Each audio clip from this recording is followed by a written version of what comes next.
doa pembukaan. Ya Tuhan Yesus, kami mengucap syukur atas penyertaan-Mu sepanjang pagi ini hingga malam hari ini kami bisa ada di sini tanpa kurang suatu apapun ya Tuhan.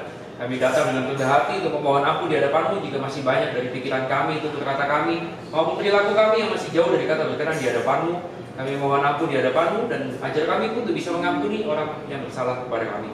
Terima kasih Tuhan, pada malam hari ini kami bersekutu bersama untuk memiliki sebuah kerinduan untuk belajar sebagian dari firman-Mu Tuhan. Dan bimbing kami tidak hanya menjadi seorang pendengar firman-Mu, tetapi kuatkan teguhkan hati kami pun untuk bisa belajar untuk menjadi pelaku firman-Mu dalam kehidupan kami sehari-hari Tuhan. Terima kasih Tuhan, berkati Bapak Roni yang akan memberitakan firman-Mu pada malam hari ini. Kiranya apapun yang keluar dari lidahnya semuanya adalah sesuatu yang berkenan di mata-Mu dan sesuatu yang menyenangkan hati-Mu. Dan kami semua siap untuk belajar, membuka hati kami untuk bisa menjadi anak-Mu yang lebih baik lagi. Terima kasih Tuhan, dalam nama Tuhan Yesus sudah berdoa dan mengucap syukur. Haleluya. Amin. Sekali lagi ya, kita puji Tuhan satu lagu lagi. Tiada kesudahan.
Itu kamu, itu kita semua.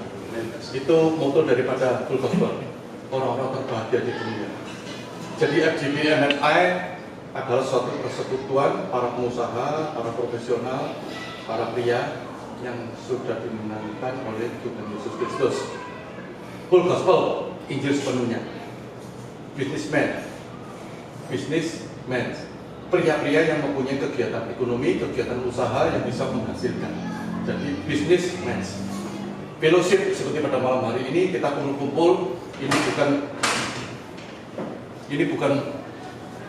teman saya. Halo.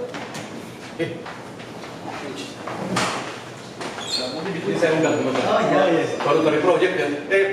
Kau jam. Ayo. Wah, ya, muter-muter. Waduh, kapal lombol. Dulu ketoknya cuwilik kok. Mantap Gitu ya. Ya. Pada gede ya. Apa ya, padahal dalamnya gede, itunya kecil. Ya sama datang ya. Sorry gak, semuanya. Enggak. Baru belum mulai kok. Baru belum mulai. Mau pesan makan? Ya, masih makan dulu. Silakan. Aku lagi bawakan misi-misi FGP. Oh, ya. Jadi Full Gospel Injil sepenuhnya kita percaya bahwa organisasi ini percaya pada Alkitab. Dari perjanjian mulai dari kejadian sampai dengan bisnismen tadi sudah saya sebutkan, pihak-pihak yang punya kegiatan usaha ekonomi, yaitu para pengusaha, baik pengusaha besar, sedang, kecil, menengah, maupun para profesional, kaum profesi. Jadi mau jaksa, mau hakim, mau lawyer, mau tukang kayu, tukang batu, semuanya itu termasuk profesi. Jadi bisa masuk di wadah gospel ini. Fellowship kita malam hari ini berfellowship, bukan berarti kita kumpul-kumpul ngomong-ngomong gak karuan seperti teman-teman ngopi yang gak ada juntrungannya, cekcok-cekcok, debat politik dan sebagainya. Kita tidak debat politik, tidak ngomong asal ngomong, tetapi kita bersaksi mengenai kemuliaan Tuhan Yesus dan juga mendengarkan firman Tuhan. Jadi beda kumpul-kumpulnya kita dengan orang-orang di luar sana. Biarpun kumpul-kumpul di sana juga baik, tapi kan tidak ada firman Tuhannya. Jadi kita beda. Internasional karena Full Gospel ini ada di seluruh dunia. Jadi visi ini visi daripada adanya Full Gospel ini didapatkan oleh Demos Zakaria, seorang pengusaha keturunan Armenia, warga negara Amerika, pengusaha ternak yang mempunyai kerinduan bahwa dia lihat di gereja hanya ada wanita dan anak-anak, umumnya prianya kemana.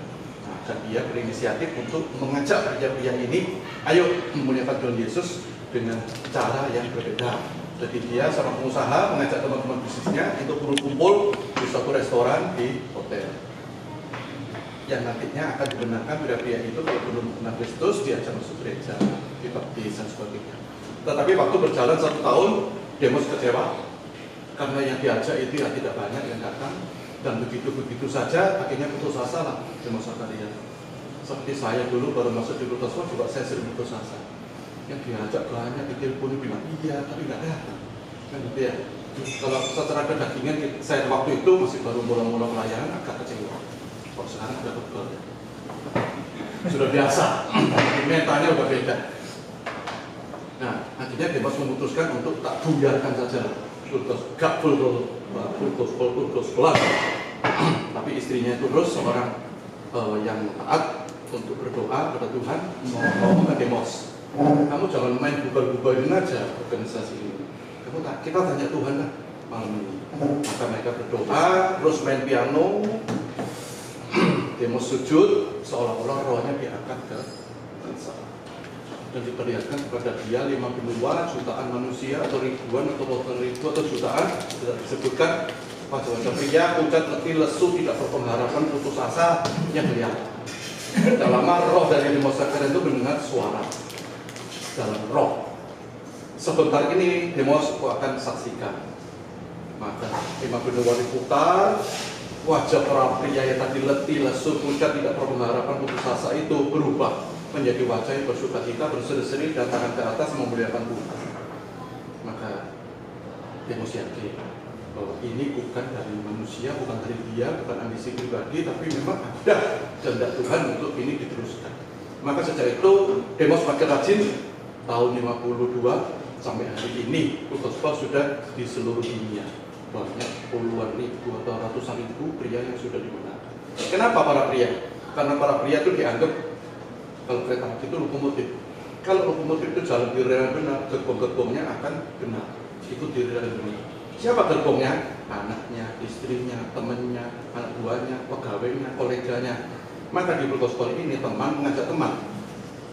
Bukan slogannya sih tiga ya. Member gets membernya. Tapi kita ini pria yang sudah dibenarkan mengajak pria lain. Di mana? Di marketplace. Jadi kita adalah ujung tombak daripada gereja. Karena pria seperti Pak Doko tak menangkan, dia belum pernah Kristus saya menangkan. Maka saya ajak dia, ayo Pak ikut Pak acara ini. Setelah mantap, lalu ayo kamu tetap ke gereja mana? Saya ajak dia ke gereja, bukan gereja saya. Kalau pertama saya ajak ke gereja saya tidak cocok, ya wis, ayo Pak kita ke Protestan. Kan cocok juga. Ini ke Pantai Tosta. Oh, gak cocok ya nangis ya. Tak ajak ke film atau apa ya? Ya, asik. Cocok kan cocok nih Pak. Ayo bis, tak kenal sama orang-orang sana. Maka dia dibaptis. Tugas saya selesai. Dia akan menjadi member Full Gospel dan juga anggota daripada gereja. Mana yang dia pilih? Tetap setia melayani di Full Gospel Marketplace atau Anda aktif melayani di gereja? Tidak, urusan saya. Tugas saya boleh dibilang sudah selesai memenangkan jiwanya. Dan dia menjadi orang yang Kristen, yang sejati, bukan orang beragama Kristen. Karena orang beragama Kristen belum tentu Kristen. Itu yang hal yang berbeda. Misinya adalah menyangkau para pria dari segala bangsa untuk menjadi murid Kristus. Kedua, mengajak para pria kembali yang dulunya sudah Kristen karena satu dan lain hal. Mungkin dia itu Kristen yang masih kuku, suam-suam kuku, begitu bisnisnya bangkrut, langsung Tuhan yang Yesus. Maka dia keluar dari Kristen. Tugas kita mengajak kembali bahwa kamu itu keliru. Itu Yesus itu pikul salib sama diri. Jangan cari kekayaan. Kalau cari kekayaan di Gunung Kawi cepat langsung instan kaya gitu loh. Tapi ada jiwa yang dijual. Nah itu yang kita coba ajarkan kepada orang-orang yang sudah meninggalkan Kristus. Ketika kita mengadakan, kita membantu para pria yang sudah kita menangkapkan tadi untuk mengenal Kristus dan bisa dibaptis baik di dalam air maupun Roh Kudus. Nah nanti banyak orang bertanya, dibaptis Roh Kudus itu apa? Itu tersendiri. Karena saya mengalami pernah dibaptis Roh Kudus. Dan setelah itu dibaptis api. Ada baptis air, Roh Kudus, baptis api. Saya mengalami tiga-tiga. Oke, yang selanjutnya kita mengadakan suatu persekutuan. Seperti pada malam hari ini kita berfellowship namanya. Berfellowship dalam arti bisa namanya macam-macam di Full Gospel, member meeting, chapter meeting, outreach meeting, dinner meeting, breakfast meeting, lunch meeting, macam-macam tergantung. Malam ini adalah dinner meeting dan member meeting. Tapi karena ada orang-orang baru, Bapak Rudi namanya dengan saya sama Pak Tiong, itu saya ajak teman saya di luar. Berarti saya anggap ini bukan member meeting, karena tidak semua member kan. Ini namanya chapter meeting. Jadi banyak orang Full Gospel puluhan tahun ikut tapi tidak ngerti bedanya member meeting dan chapter meeting apa. Karena tidak mau belajar seperti Pak Roni begitu. Banyak orang Kristen tidak mau belajar Alkitab. Jadi akhirnya karena dia apa-apa begini. Berikutnya kita mengadakan suatu persekutuan yang lebih besar, interdenominasi di dalam satu acara yang besar, mungkin ratusan, 400 orang, 500 orang. Interdenominasi berarti bisa dari Katolik, Protestan, Pentekosta dan sebagainya berkumpul dalam suatu wadah oikumene yang tidak bisa dilakukan dari gereja, kita bisa lakukan. Ini kan semua tidak sama. Gereja bisa nggak ngumpulin Katolik sulit ya. Nah kita itu bisa dan kita lebih banyak melayani di marketplace. Jadi supaya enak-enak lah. Full Gospel dikenal dengan makan-makan. Kenapa makan-makan? Karena pengusaha-pengusaha yang nakal-nakal itu diajak ke gereja lagi. Gak gereja-gereja, mau gereja gitu. Kita ajak dia, gak gereja, kita makan. Nah, kalau dia sudah Kristen sejati, jadi dia lain ya. Seandainya kok yang ini orang baru, tidak kenal Kristus, kejebak ya. Karena ajak sih, jangan di mana dengan lu prima. Jatuh pokoknya ya. Nah, itu tujuannya Full Gospel itu lah. Ngajak orang-orang yang belum kenal Kristus, tak jebak. Masuk sini. Mau pergi sungkan sama saya dengan semangat kan guru bayar ya duduk dengan Pak Roni khotbah kenek kan firman tidak pernah sia-sia kita turun. Demikian, terima kasih Tuhan berkati.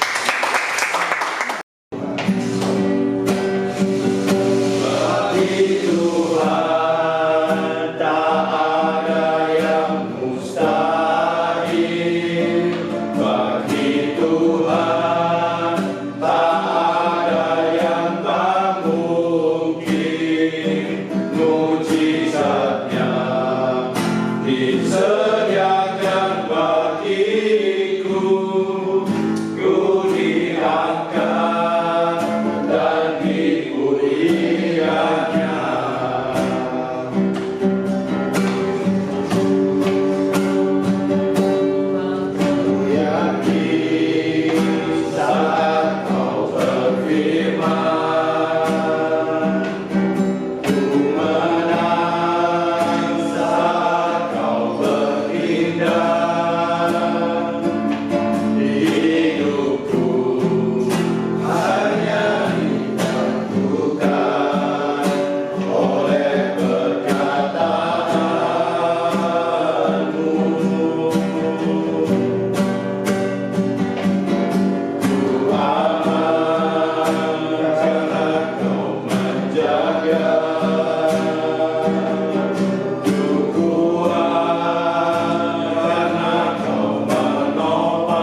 Mari kita berdoa kepada Tuhan. Kami yakin Tuhan, ketika kami memuji kebesaran nama-Mu, Engkau sedang bertata di atas puji-pujian kami. Sehingga di malam yang indah, kami boleh yakini Engkau berada di tengah-tengah kami. Oleh karena itu Tuhan, berkenanlah memberkati kami sebagai anak-anak Tuhan. Oleh karena kami juga telah mempersiapkan tanah hati kami yang paling subur. Sehingga ketika kehangatan firman-Mu menyapa kami yakin firman-Mu tidak pernah kembali dengan sia-sia. Namun firman-Mu akan menjadi berkat yang luar biasa di dalam kehidupan kami.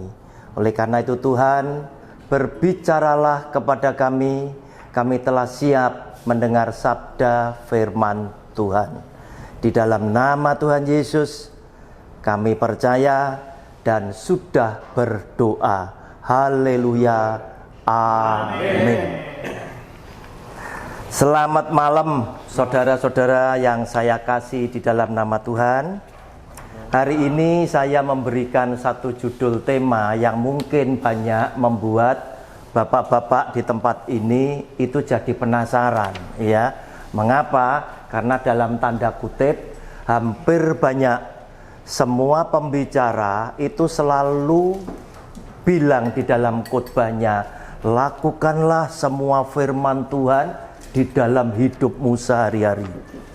Nah, hari ini saya menyajikan satu tema yang nampak kontradiksi sekali dengan apa yang dinyatakan oleh kebanyakan hamba Tuhan itu.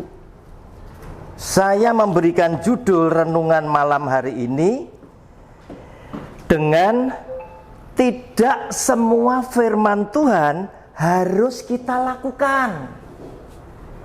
Nah, Bapak Ibu, ibunya di luar sana tadi. Nah, yang saya ingin tekankan, kelemahan banyak orang Kristen itu males belajar Alkitab secara mandiri. Sehingga karena mereka tidak mengenal, tidak ngerti, tidak paham dengan Alkitab, mereka punya kelemahan. Tidak bisa menilai pembicara ini benar atau salah. Anda itu berhak menguji setiap pembicara, termasuk saya. Supaya apa? Yang Anda terima itu adalah benar-benar firman Tuhan yang Yesus Tuhan itu kehendaki. Nah, kita lihat sekarang. Perjanjian lama dan perjanjian baru menjadi pegangan kita. Itu kan disekat. Ada hitam sama merah. Kenapa saya harus mengingatkan? Saya ingin membuat orang Kristen itu cerdas. Bahwa tidak semua firman Tuhan yang tertulis di sini itu oleh Allah ditujukan untuk Anda dan saya lakukan. Mengapa? Karena khususnya perjanjian lama itu banyak menulis tentang sejarah. Saya ambil contoh ya. Sejarah bangsa Israel, ya, masuk ke Mesir, dibawa keluar sama Tuhan melalui Musa yang diutus. Di tengah-tengah perjalanan entah Tuhan ini lagi marah, entah Tuhan lagi menasehati, keluar firman. Nah, orang Kristen yang cerdas itu harus bisa memilih dan memilah firman yang disabdakan oleh Tuhan untuk bangsa Israel, mana yang bisa tak lakukan karena sifatnya general, sifatnya untuk umum, atau yang sifatnya khusus untuk orang Israel, sehingga kita tidak perlu ikut-ikut.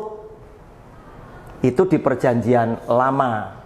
Tetapi tentang perjanjian baru, karena Yesus Kristus Tuhan, Sang Iman, Sang Terang, Sang Firman itu sudah datang, yaitu Sang Pencipta langit bumi dengan segenap isinya. Maka apa yang disabdakan oleh Dia dan para rasulnya itu sifatnya untuk umum, untuk setiap orang yang ada di muka bumi. Itu yang perjanjian baru. Nah, sekarang saya buktikan dengan judul saya, Kejadian pasal 17.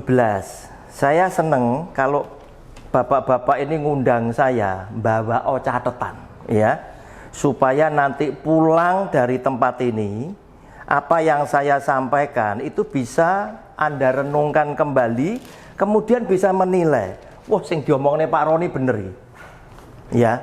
Dan saya merindukan full gospel itu kalau bisa itu punya tempat, bukan hanya terpancang, oh ini mesti rumah makan, mesti makan-makan.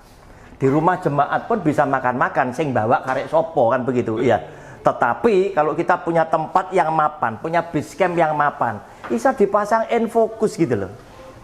Ya, ayat firman bisa ditayangkan, kita ibadah bisa lebih nyaman, Anda bisa cepat lebih pinter. Nah, biasakan ibadah itu ojo nggo handphone. Ini bukan Alkitab.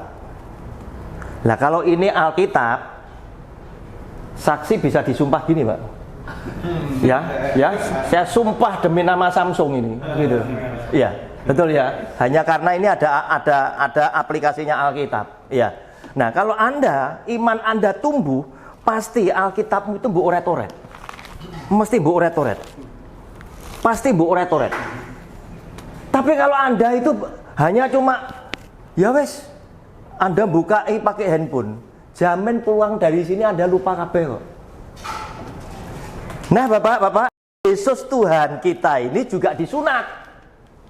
Tuhan Yesus ditulis di dalam Alkitab bahwa Dia adalah pribadi yang takluk tunduk kepada hukum Taurat. Maka di dalam Lukas pasal 2 ayat 21 dikatakan, judulnya ini, Yesus disunat dan diserahkan kepada Tuhan, Simeon dan Hana. Dan ketika genap 8 hari dan ia harus disunatkan, ia diberi nama Yesus, yaitu nama yang disebut oleh malaikat sebelum ia dikandung ibunya. Nah, klop ya sekarang. Mereka semua orang-orang Ibrani, orang Israel, itu tunduk kepada hukum Taurat. Kenapa Taurat ini menjadi luar biasa? Karena Tuhan memang pakai Taurat yang benar, yang kudus, itu untuk mengurung, untuk menuntun bangsa Israel sebelum iman itu datang, sebelum Yesus Kristus itu datang. Tetapi ketika Yesus Kristus sudah datang, Taurat ini sudah tidak perlu untuk menuntun lagi. Kenapa? Karena tuntunan kita berubah kepada Yesus Kristus Tuhan sebagai gembala yang agung. Nah, Bapak-bapak, sekarang orang Kristen suka ngomong, kami ini kan Israel rohani. Sering dengar ya? Sehingga seakan-akan ketika kita itu orang Kristen Katolik ngakui Israel rohani, kita itu menyamakan diri kita dengan Israel yang ada di sana. Mulai Nuh, Abraham dan lain sebagainya, kita sama. Sehingga karena sama pikirnya mereka, ya, pikirnya kita ini tadi, berarti semua Alkitab di sini yang untuk mereka juga untuk saya. Itu salah. Kenapa? Kamu tidak apa-apa jadi Kristen, tapi tetaplah jadi Kristen yang benar. Loh, ini Cino Surabaya ya gak apa-apa. Ini Kristen Cino. Ini Kristen mana Pak Alor, ya. Enggak masalah. Enggak usah harus kita jadi seperti sana. Kenapa? Saya sekarang mau buktikan, ya. Tak buktikan. Timotius dan Titus adalah murid yang menyertai pelayanan Rasul Paulus. Berarti Timotius dan Titus itu punya hubungan dekat loh sama Rasul Paulus. Kira-kira hubungan dekat Timotius Titus dengan Rasul Paulus dengan orang Kristen Indonesia yang ngomong kita Israel rohani, itu dekat mana? Apakah kita lebih dekat, punya hubungan lebih dekat dengan Rasul Paulus daripada Titus sama Timotius? Dekat mana?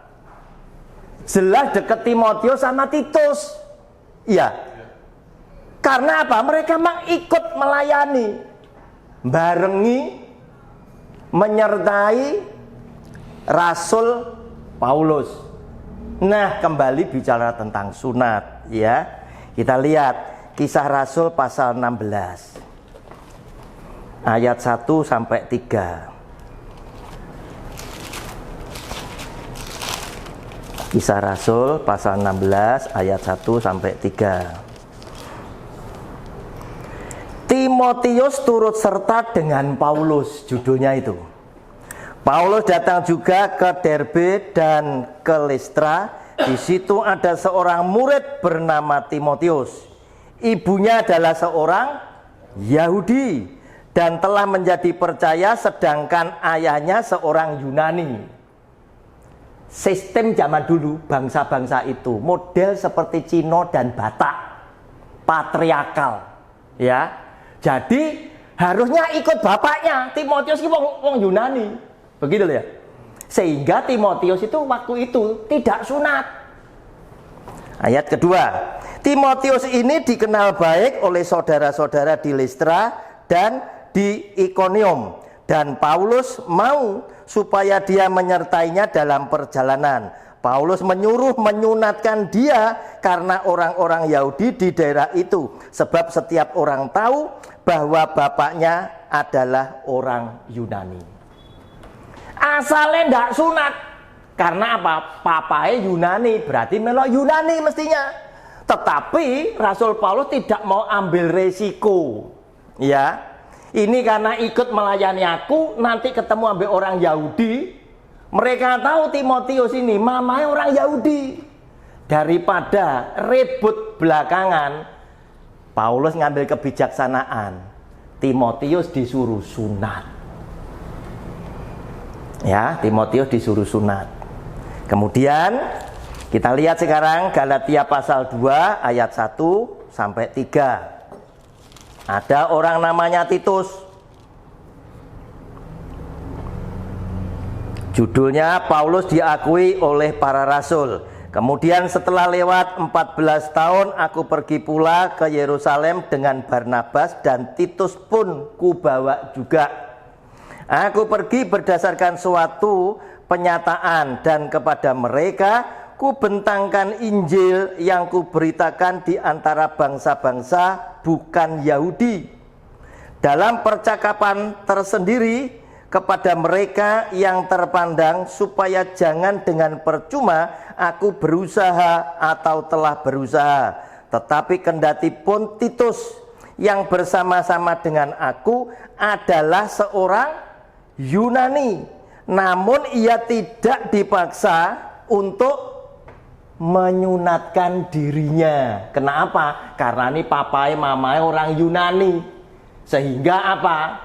Orang Yunani menunjukkan, aku tidak ikut-ikut dengan perintah itu, aku tidak ikut-ikut dengan perjanjian itu. Walaupun aku melayani Tuhan bersama Rasul Paulus, karena aku Yunani, ya aku ya tidak perlu disunat. Nah, sekarang pertanyaannya, bagaimana Kristen di negeri Konoha ini tadi yang bilang kami adalah Israel rohani, begitu loh. Faham bapak-bapak? Lihatan contohnya apa? Titus yang menyertai Rasul Paulus karena orang Yunani, dia gak melok disunat.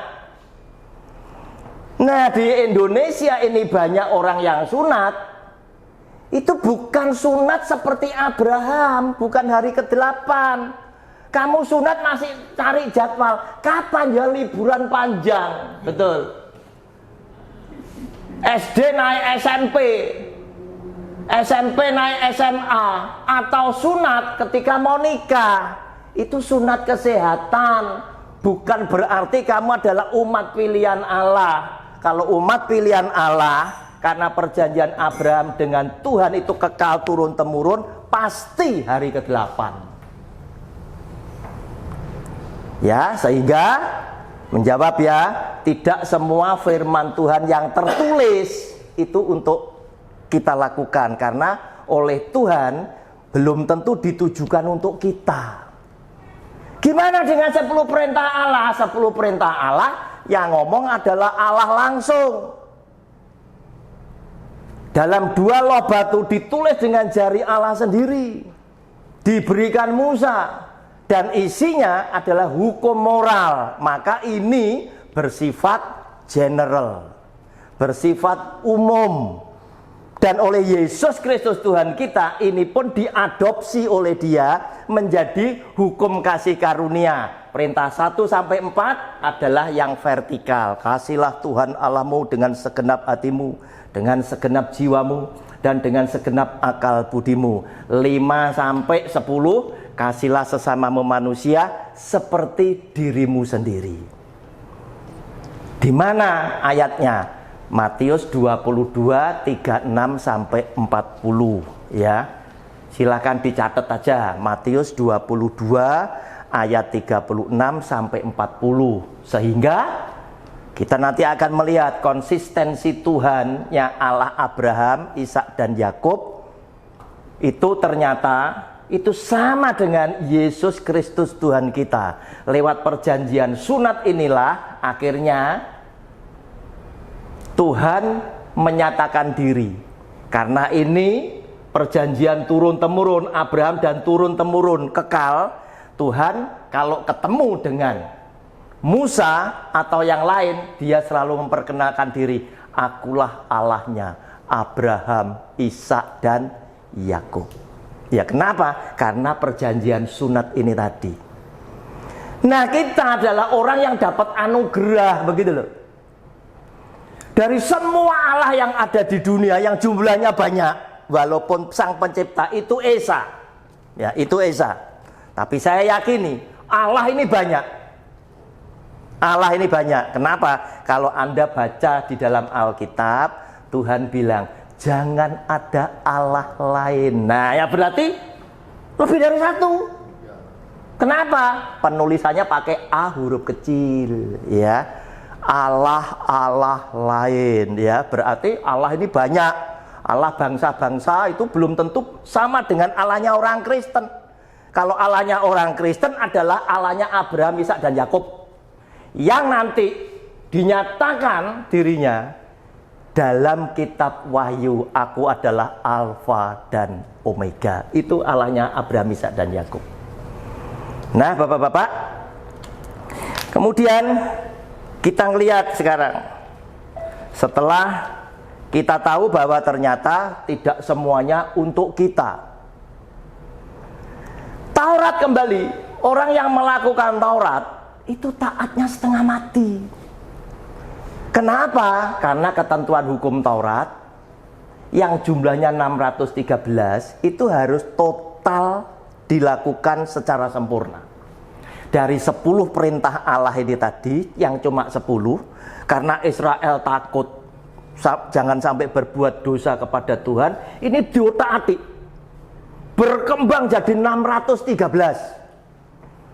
Dan di situ dikatakan, kalau kamu tidak melakukan salah satu, itu sama saja, sudah lakukan 612. Itu sama saja, kamu belum lakukan apa-apa. Kalau kamu gagal satu, itu sama saja, kamu gagal semua. Oleh karena itu, Alkitab memberikan petunjuk. Tidak ada orang yang bisa selamat karena melakukan hukum Taurat. Orang selamat karena iman, oleh karena kasih karunia dalam nama Yesus Kristus Tuhan. Dan mereka-mereka yang melakukan hukum Taurat adalah orang-orang yang sangat taat. Sampai-sampai di dalam hukum Taurat pun juga disebutkan bahwa tidak setiap binatang itu boleh dimakan.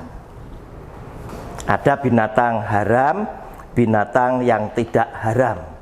Silakan dicatat aja di dalam Imamat pasal 11 ayat 1-47 ya. Imamat 11 ayat 1-47. Nah, Bapak-bapak, lihat mereka-mereka yang melakukan hukum Taurat sampai sekarang masih memelihara apa saja yang termasuk yang haram. Pertama, unta itu haram. Dalam hukum Taurat ya, itu unta itu haram. Terus kemudian babi hutan itu haram. Tetapi di Indonesia yang sangat dicermati itu adalah babi, ya, haram. Yang lainnya gimana? Wah, masyarakat secara luas makan.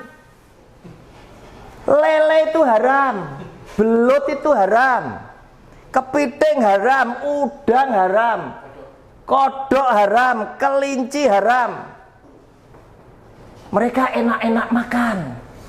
Padahal kalau kamu mengambil kepada kitab Taurat, semua itu haram. Khususnya banyak dijumpai penyetan, lele. Nah, itu haram, ya. Ya, spesialis belut.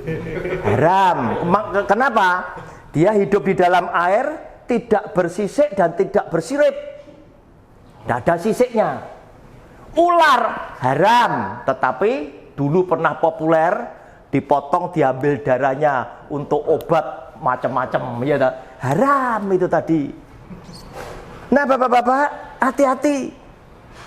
Nah, sekarang setelah kita tahu tidak semua ayat firman Tuhan itu harus kita lakukan, khususnya yang ada di dalam perjanjian lama, sekarang saya lontarkan kepada forum ini.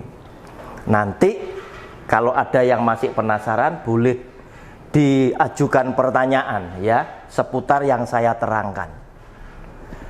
Bagaimana dengan persembahan buah sulung dan persepuluhan? Sebelum masuk ke sana, saya ingin dapat respon dulu dari forum ini. Menurut bapak-bapak, siapa yang masih, pendapatnya kan ada dua. Ada yang satunya ngomong, tetap harus dilakukan karena firman Tuhan. Tidak usah dilakukan.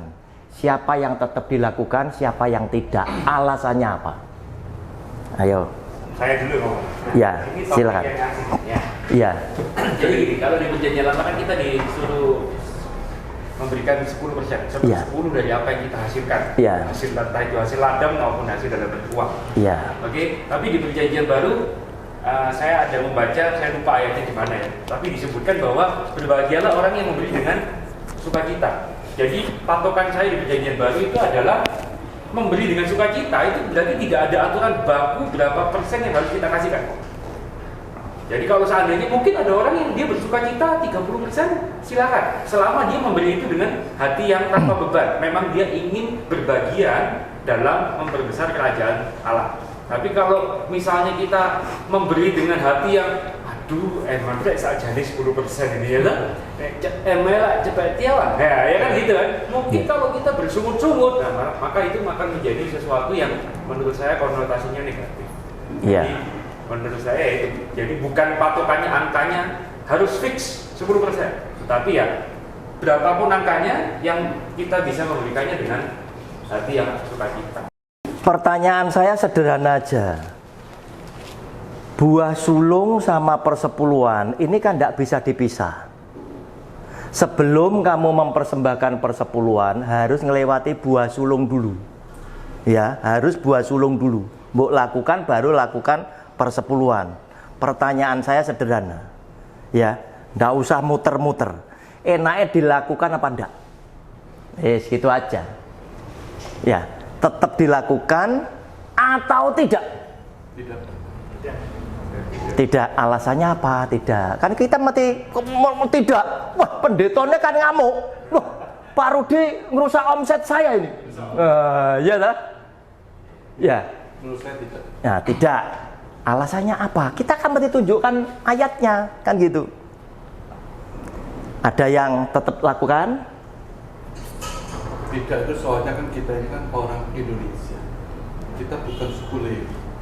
Iya. Jadi 12 suku, itu 11 suku memberikan hasilnya 10% ke Lewi yang tidak bekerja. Karena suku Lewi itu kan mempersiapkan layanan di bait suci. Jadi tidak kerja. Maka 11 suku itu memberikan 10% untuk menghidupi suku Lewi. Karena mereka menyiapkan semuanya lah untuk seperti kita adat ibadah gitu loh di bait suci. Iya. Maka Tuhan perintahkan 11 suku memberikan hasilnya 10% untuk suku Lewi. Itu yang saya tahu. Ya, betul Pak Rudi. Jadi kita lihat ayatnya supaya jelas, nanti saya simulasikan. Orang yang tunduk kepada hukum Taurat itu setia melakukan firman, ya.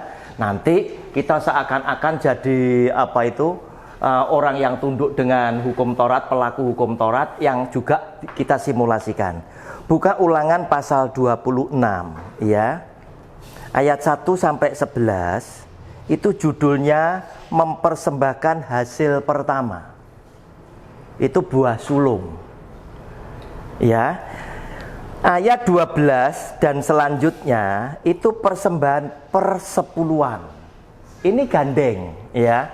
Anda tidak akan mempersembahkan persepuluhan sebelum buah sulung, ya. Tapi buah sulung ini kan cuma satu kali, kan gitu loh, ya. Cuma satu kali. Nah, firmannya bilang apa? Saya bacakan ayat 1 dan 2 dulu, ya. Nanti kita simulasikan.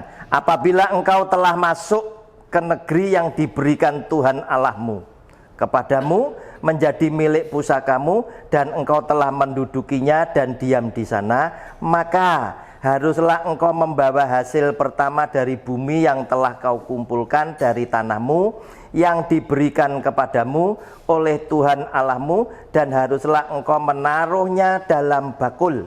Jadi cukup sedikit aja, tidak usah semua gaji Januari, semua bonus Januari dibayarkan bulan Februari, tidak usah gitu, ya.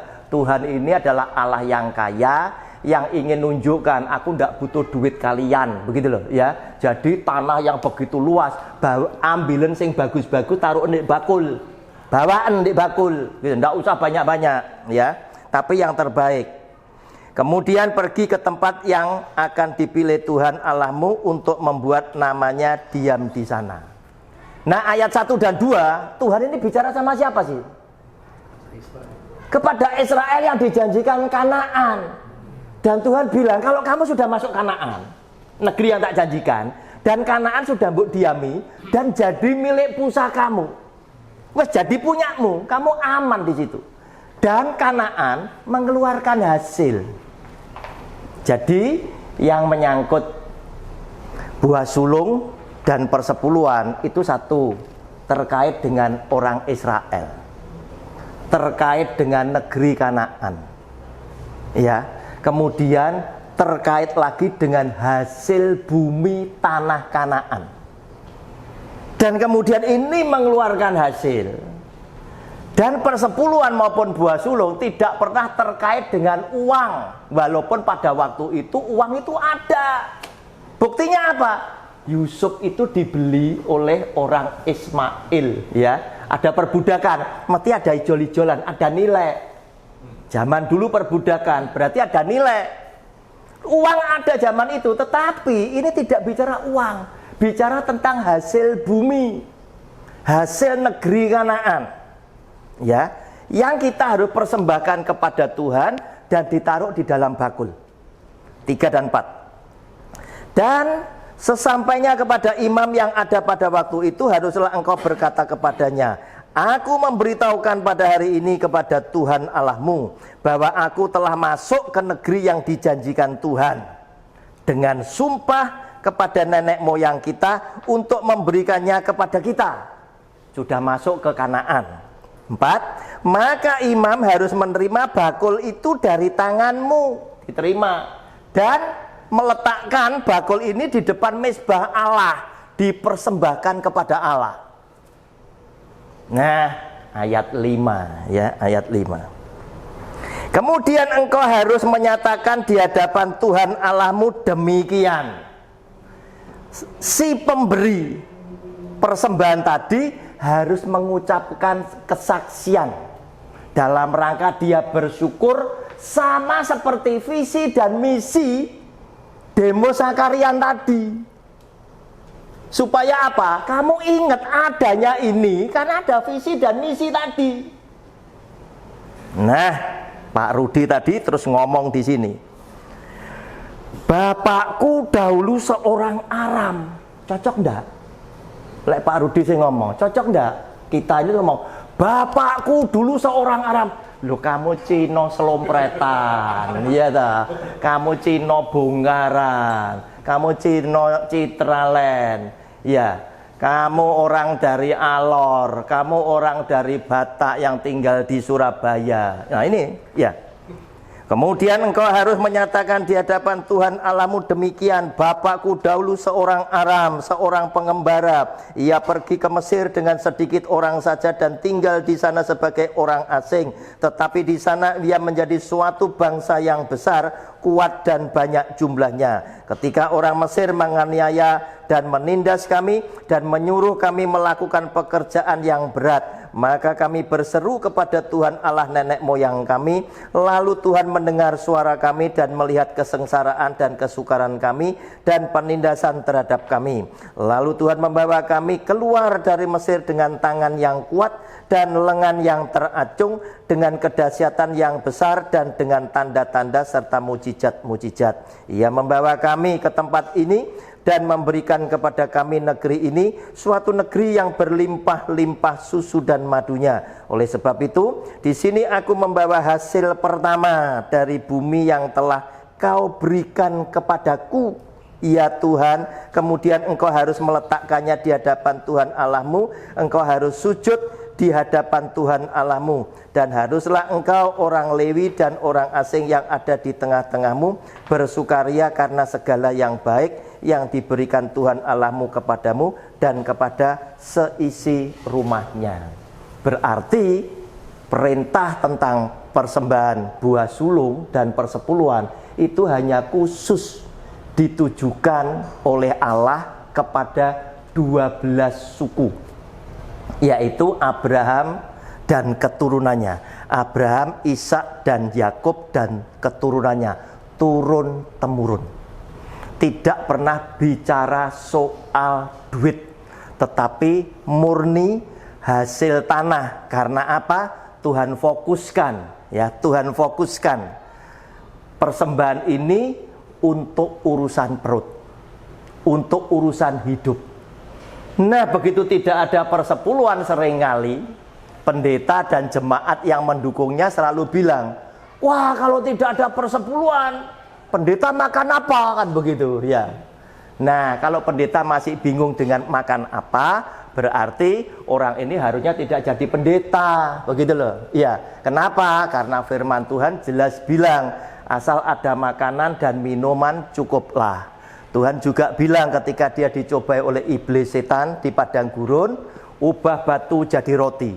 Tetapi Yesus Kristus Tuhan memberikan teladan jawaban buat Anda dan saya.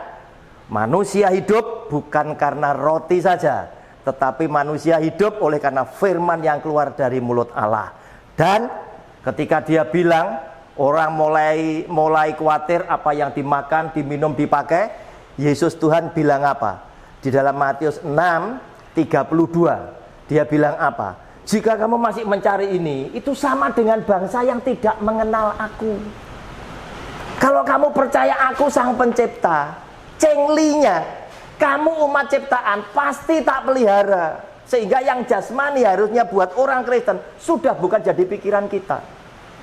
Tugas kita adalah yang 33, yaitu carilah dahulu kerajaan Allah dan kebenarannya, maka yang kita khawatirkan akan dia tambahkan. Supaya apa? Kamu bisa menolong orang-orang yang menghadapi kesulitan. Kenapa? Karena Yesus Tuhan bilang, ketika aku lapar, kamu kasih aku makan. Ketika aku haus, kamu kasih aku minum. Ketika aku telanjang, kamu kasih aku pakaian. Duitmu tuh untuk ke sana. Nah, sekarang kita lihat 12 dan 13 itu adalah persembahan persepuluhan. Ini gandeng. Ya. Lihat. Orang suku Lewi itu dibagi dua. Ya. Lewi dibagi dua, yaitu Lewi yang bisa jadi imam itu hanya keturunannya Harun. Harun, anak laki-lakinya, cucu lakinya, cicitnya laki-laki, ini imam terus, ditetapkan oleh Tuhan turun-temurun jadi imam. Tetapi Lewi yang tidak bisa jadi imam, bukan keturunan Harun, itu jadi penata layanan, main musik, jadi singer, jadi WL, pemandu pujian, jaga pintu gerbang keamanan, ya. Itu Lewi, disebut suku Lewi. Ya, di dalam Alkitab disebut suku Lewi. Contohnya, ya, Ulangan pasal 18, judul bacaannya apa? Penghasilan imam dan suku Lewi. Jadi ada dua. Yang disebut imam ini ya juga suku Lewi. Karena apa? Dari Harun, garis keturunan laki-laki. Itu yang jadi imam, ya. Yang disebut orang Lewi atau suku Lewi itu yang bukan dari Harun tapi podo hokyane, begitu loh. Paham ya?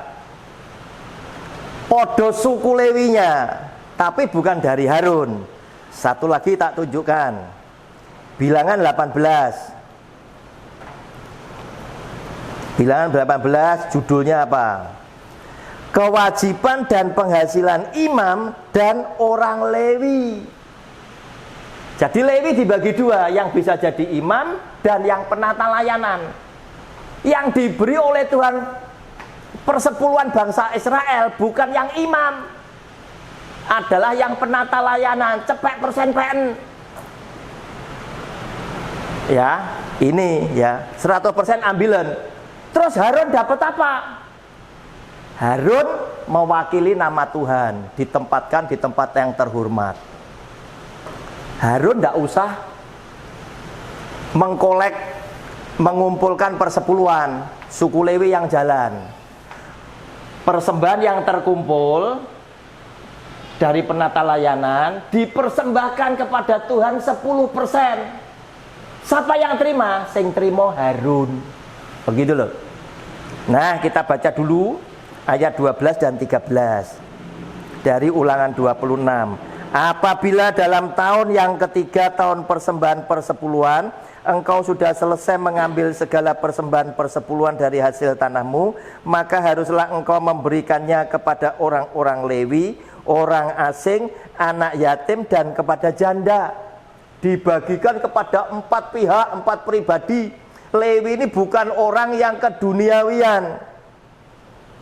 Supaya, nah kata supaya itu adalah tujuannya Tuhan. Mereka dapat apa? Makan di dalam tempatmu dan menjadi kenyang. Jadi urusan perut. Jangan persepuluhan dikejar bangun gereja, tuku kredit kendaraan, salah. Kredit kendaraan keluarkan sendiri, diomongnya gereja butuh kendaraan, gereja butuh bangun gereja butuh operasional, bayar listrik, ngomong, bukan dari persepuluhan. Karena apa? Persepuluhan tidak pernah dalam bentuk uang, selalu dari hasil tanah Kanaan. Karena urusan perut. Kemudian 13 perintahnya Tuhan, ya. Dan haruslah engkau berkata di hadapan Tuhan Allahmu, telah kupindahkan persembahan kudus itu dari rumahku, juga telah kuberikan kepada orang Lewi dan kepada orang asing, anak yatim dan kepada janda, tepat seperti perintah yang telah kau berikan kepadaku, tidak kulangkai atau kulupakan sesuatu dari perintahmu itu. Bapak-bapak menjawab judul yang saya berikan, karena itu jadilah pandai, ya. Jadilah cerdas. Tidak semua ayat firman Tuhan yang tertulis dalam perjanjian lama oleh Allah ditujukan untuk kita lakukan. Oleh karena itu, dengan Anda mau belajar Alkitab secara mandiri, Anda pasti bisa menilai pembicara ini benar atau tidak.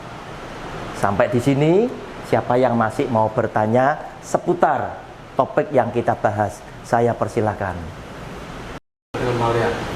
Maleaki. Oke. Maleaki 3 ayat 10 ini menjadi jimat, ya. Ya, menjadi jimat semua pendeta, khususnya yang di Indonesia, yang pendeta dan keluarganya menerima dan menikmati persepuluhan, ya. Nah, jangan terpanjang, ya, dengan judul pembayaran persembahan persepuluhan menyenangkan hati Allah. Sehingga para pembicara ini biasanya memelintir firman Tuhan, bilang, loh lihat, ketika kamu mempersembahkan persepuluhan, hati Allah itu kamu senangkan. 3 ayat 10 tadi toh, 3 ayat 10 ya. Maleaki 3 ayat 10 ya, judul bacaannya. Nah, Bapak-bapak, saya tadi kan ngomong, baca itu jangan satu ayat, nanti perihalnya, konteksnya bisa hilang. Ya, konteksnya ini kan pembayaran persembahan persepuluhan menyenangkan hati Allah. Kalau Anda baca mulai ayat 6, rasanya masih gerambiang. Saya sarankan, ndak ono salah ya, Anda baca sebelumnya, ayat lagi yang sebelumnya. Ndak worong ya. Maleakhi itu cuma 4 pasal. 4 pasal. Lihat, saya tuntun ya kepada pasal yang pertama. Lihat. Pasal pertama. Tuhan ini bangga dengan Yakub. Dia ngomong, Yakub tak cintai, Esau tak benci. Ya, Yakub itu siapa? Adalah Israel. Ya. Bapaknya 12 suku. Ya. Bapaknya Lewi, Ruben, Yehuda, Lewi itu anaknya Yakub laki-laki yang 12. Kejadian pasal 35, ya. Itu ada semua daftar anaknya. Nah, kemudian ayat 6, saya loncati ayat 6. Itu judul bacanya pencemaran korban-korban. Maleakhi 3 ayat 10 itu bisa terjadi, itu diawali dengan kekurangan ajarannya bangsa Israel dan para imam. Pencemaran korban-korban. Kenapa? Mereka ini karena didikan imam sing salah. Israel itu kalau mempersembahkan persembahan kepada Tuhan tidak dipilihkan yang terbaik. Binatang golekne sing cacat, roti busuk dikasih nih Tuhan. Tuhan ngamuk ini. Baca dan kabeh. Tuhan marah. Sehingga karena perilaku bangsa Israel seperti ini, wajar Tuhan nyalah nih siapa? Imam yang ngajar. Pasal 2, murka Tuhan terhadap para imam. Murka Tuhan terhadap para imam. Tak bacakan karena ini nanti ada ayat 8 dan 9 yang terkait dengan Maleakhi 3 ayat 10. Maka sekarang kepada kamulah tertuju perintah ini, hai para imam. Ya. Jika kamu tidak mendengarkan dan jika kamu tidak memberi perhatian untuk menghormati namaku, firman Tuhan semesta alam, maka aku akan mengirimkan kutuk ke antaramu dan akan membuat berkat-berkatmu menjadi kutuk, dan aku telah membuatnya menjadi kutuk sebab kamu tidak memperhatikan. Sesungguhnya aku akan mematahkan lenganmu dan akan melemparkan kotoran ke mukamu. Ini Tuhan ngamuk, gitu loh.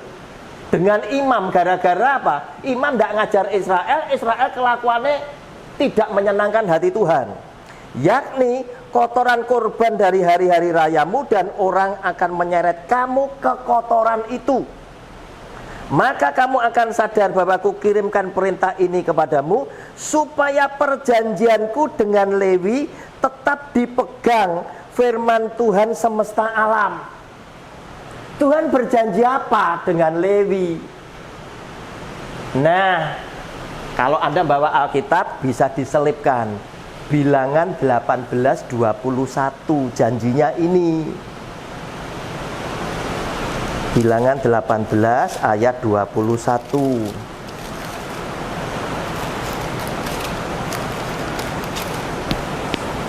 Tadi judulnya Bilangan 18 tadi, kewajiban dan penghasilan imam dan orang Lewi, ya.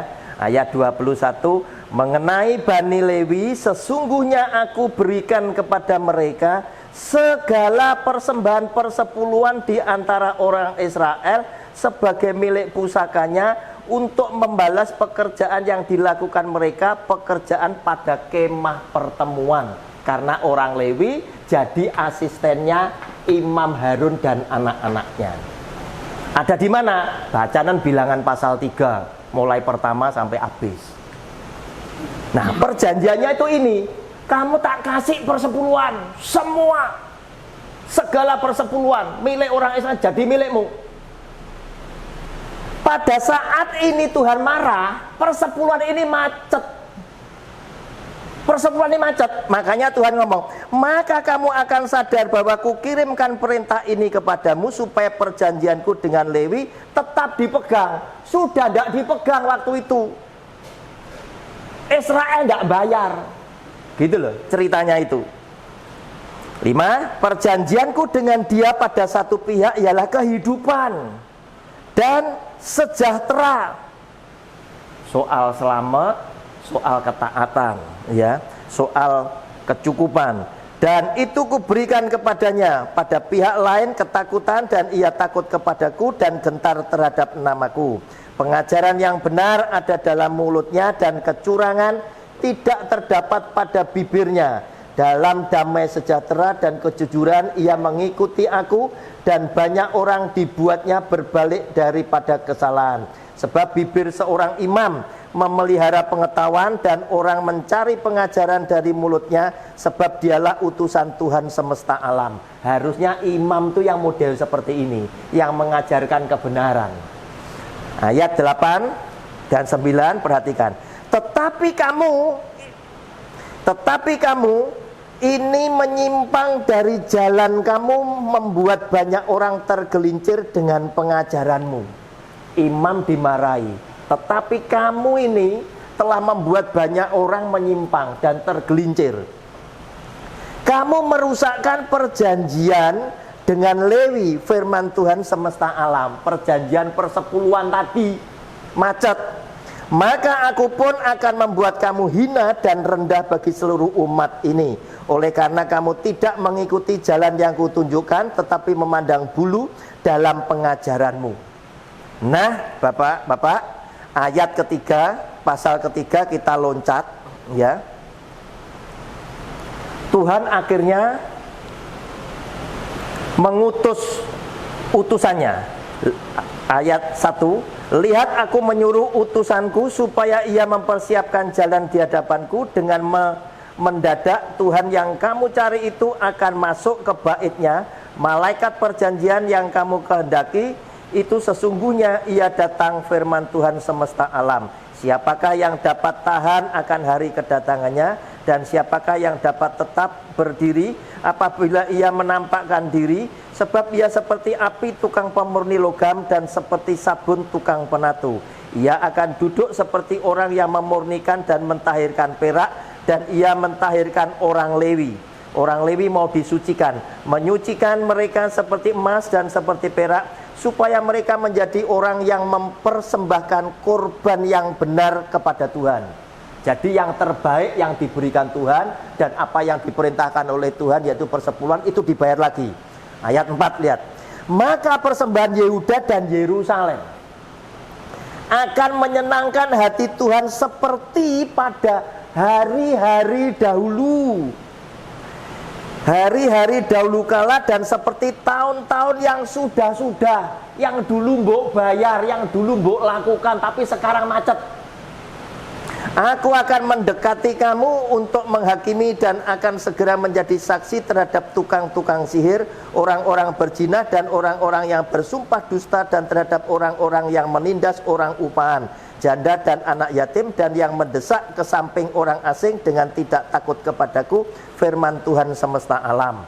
Sekarang kita masuk pada bacaan ini tadi, ya. Setelah kita tahu persoalannya bahwa ternyata Tuhan itu murka kepada bangsa Israel karena diajar imam yang salah.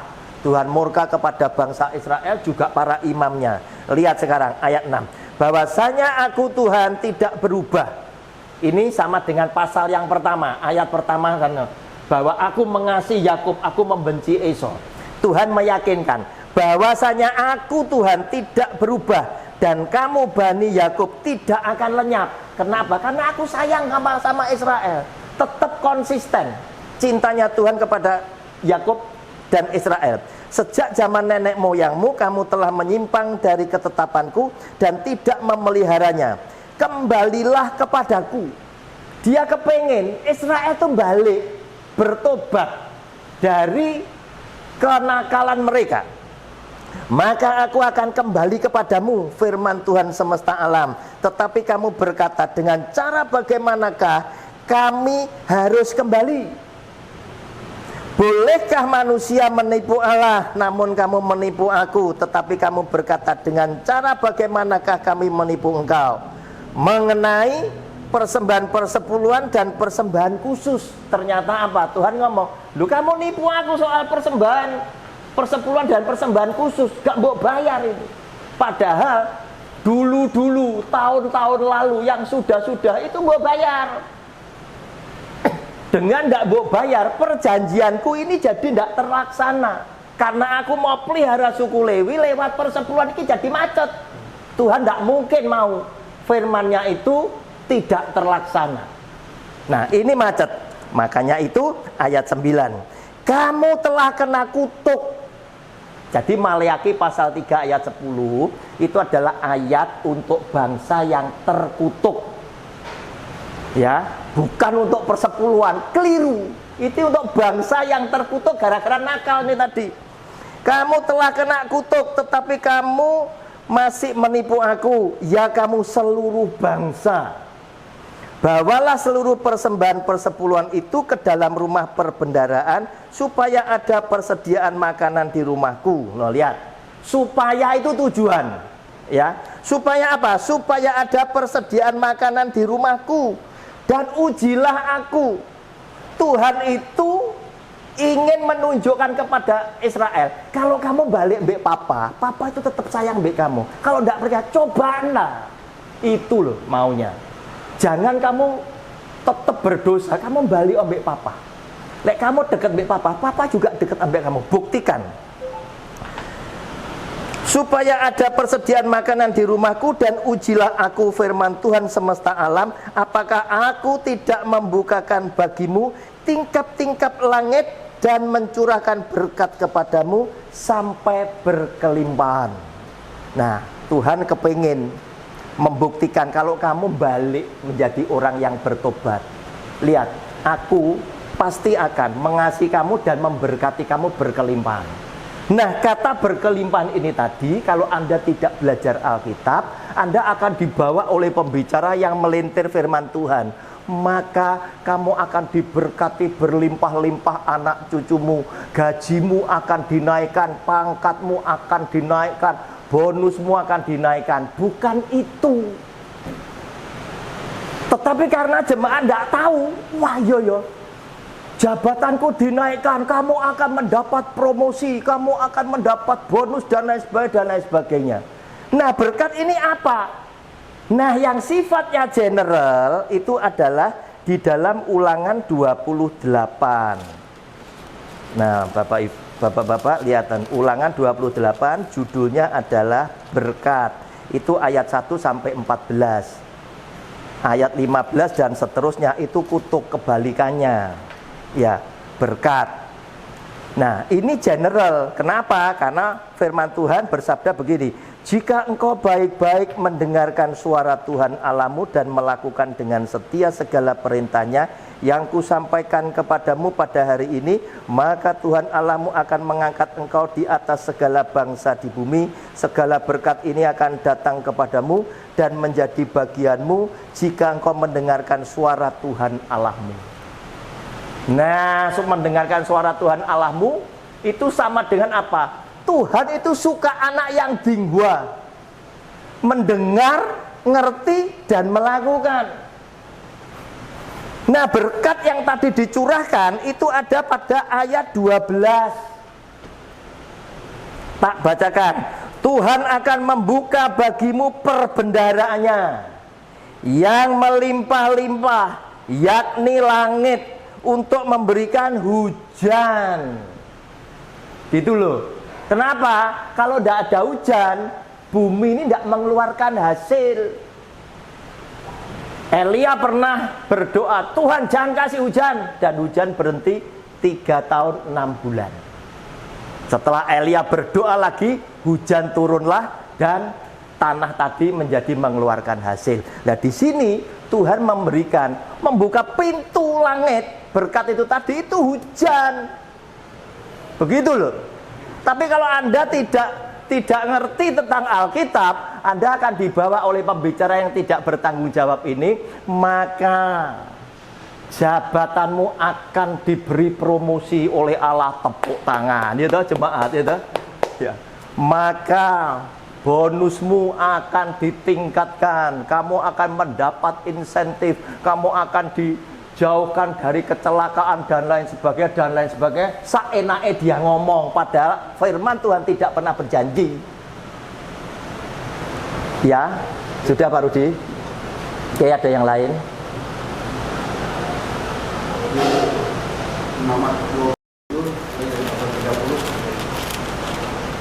Imamat 20 ayat 30. Ayat 30 loh, ayat 30. 27 atau 20? 27. Oh, 27. Imamat 27. Demikian juga segala persembahan persepuluhan dari tanah, baik dari hasil benih di tanah maupun dari buah pohon-pohonan adalah milik Tuhan. Itulah persembahan kudus bagi Tuhan. Ya, yang Bapak tanyakan apa? Apakah? Maksudnya ada hubungan juga dengan yang Bapak menjelaskan? Oh ya, ada Pak. Ada. Jadi ini juga menunjukkan bahwa semua hasil baik yang gandum maupun pohon-pohonan, ya, itu semua dipersembahkan, termasuk hewan ternak. Zaman dulu orang bekerja, main bisnisnya itu kurang lebih cuma dua, petani dan peternak, ya. Nah, cari di dalam Alkitab yang namanya nelayan tidak pernah ngasih persepuluhan, begitu loh. Kenapa? Karena nelayan itu carinya ikan ada di laut. Sedangkan yang dijanjikan oleh Tuhan adalah negeri Kanaan. Buahnya itu tadi yang harus dipersepuluhkan. Nah, ayat mana yang membuat Anda yakin? Bapak buka Nehemia. Nehemia itu setelah Esra, ya. Nehemia. Saya bacakan ayat 30 pasal 10 ayat 35.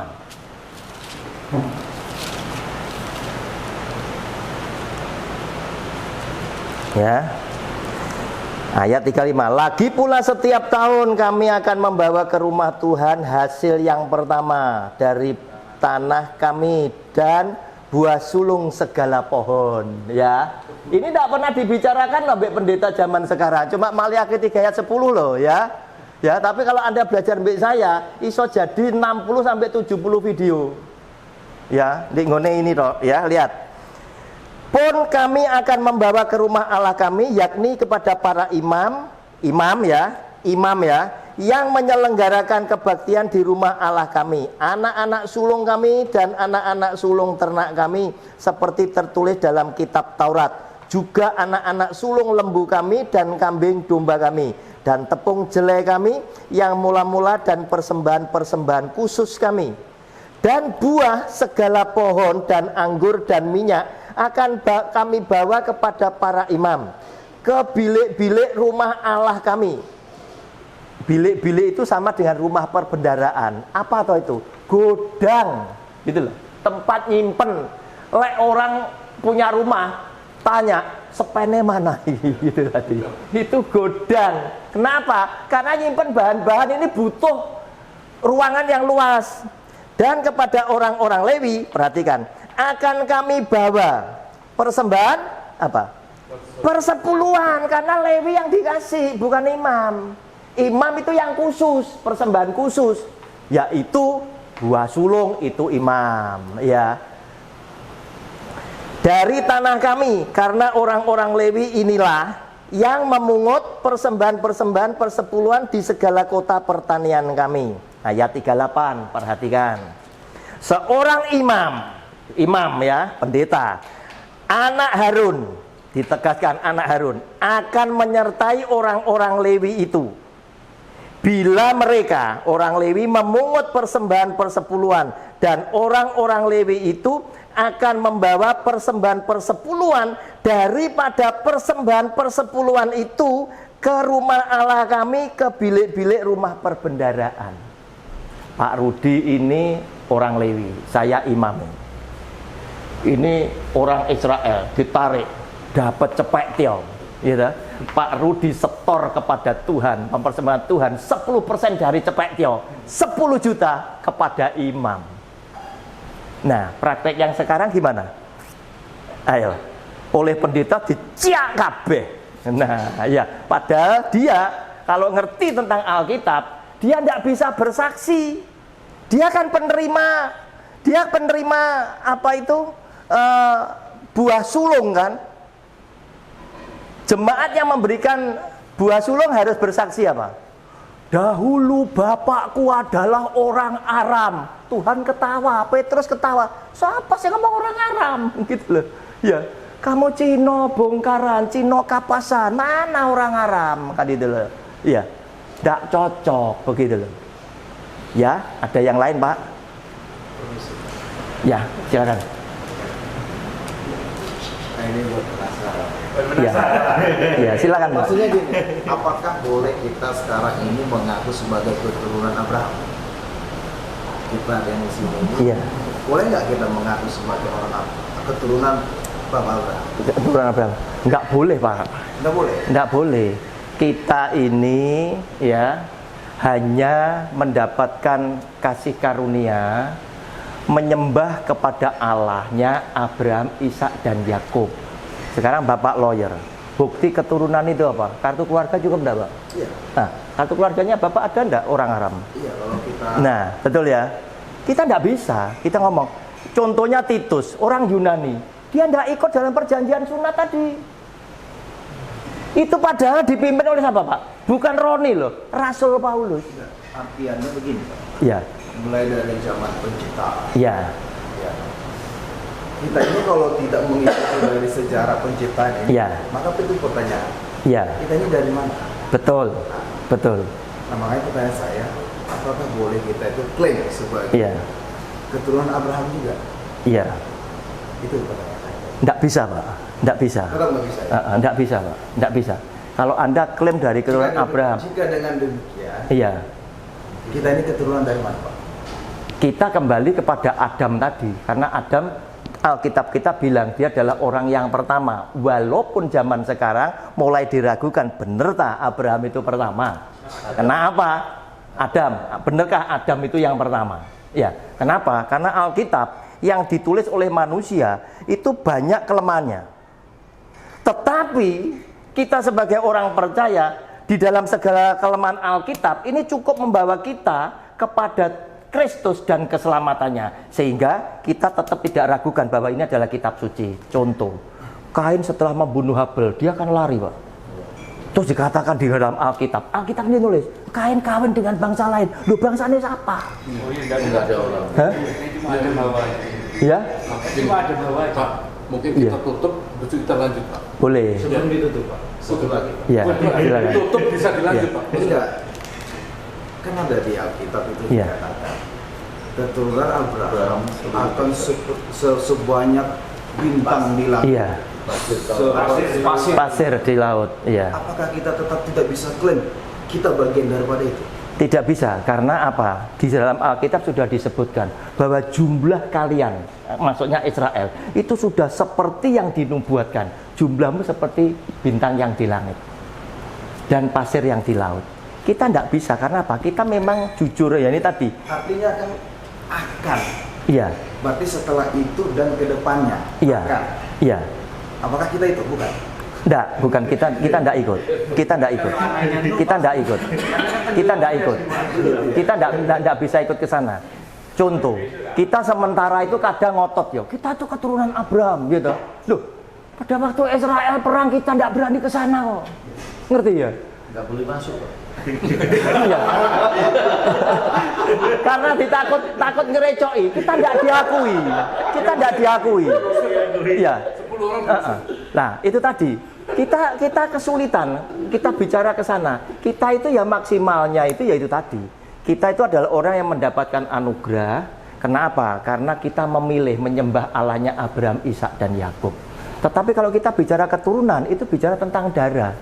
Tidak mungkin. Tidak mungkin. Lihat, masih ada banyak bangsa-bangsa yang sama sekali tidak ada keterkaitan dengan mereka. Tetapi ketika mereka ternyata menerima Yesus Kristus Tuhan, lewat Yesus Kristus Tuhan ini tadi, ya, mereka disatukan. Mereka disatukan. Tapi kita tetap tidak bisa klaim itu tadi. Nah, celakanya ini tadi, banyak pembicara yang bilang kita itu adalah Israel rohani. Seakan-akan kita sama. Loh, tak buktikan. Titus enggak loh. Titus tidak loh. Dulunya orang tidak bersunat, ini kan dihina, Pak. Dianggap bangsa kafir. Nah, Rasul Paulus adalah rasul yang spesialis melayani orang Yunani, bangsa tidak bersunat. Petrus bangsa yang bersunat, Yahudi. Nah, apa yang terjadi? Tuhan yang memperdamaikan mereka. Ketika Petrus lagi berkhotbah tentang Yesus Kristus Tuhan di hadapan Kornelius, ya, Kisah Rasul pasal 10, ya, di hadapan Kornelius, itu tadi mereka orang Yunani yang tidak bersunat menerima Roh Kudus dan berbahasa roh, sehingga Petrus kaget, loh, ternyata Tuhan itu juga sayang kepada orang tidak bersunat. Tuhan, kami bersyukur, berterima kasih karena kami sudah berbincang-bincang mengenai kasih sayang-Mu, kebesaran nama-Mu, dan firman-Mu. Meteraikan firman-Mu di dalam loh hati kami masing-masing, sehingga lewat firman yang hari ini boleh kami terima, Engkau menuntun setiap langkah kaki kami berkenan di hadapan Tuhan. Jadikan kami anak-anak kesayangan Tuhan, yang lewat apa yang kami kerjakan, nama Tuhan dipermuliakan. Di dalam nama Tuhan Yesus kami percaya dan sudah berdoa. Saudara yang dikasihi oleh Tuhan, arahkan hatimu tertuju kepada Yesus yang adalah Tuhan. Dan sekarang angkat kedua tanganmu dan terimalah berkat-berkat Tuhan. Kasih karunia yang berasal daripada Allah Bapa, damai sejahtera dan sukacitanya yang melimpah-limpah dari anaknya yang tunggal, Yesus Kristus Tuhan, serta di dalam persekutuannya dengan Allah Roh Kudus, kiranya turun bahkan melingkupi hidup setiap keluarga besar kita, sekarang, esok, sampai selama-lamanya. Haleluya. Amin.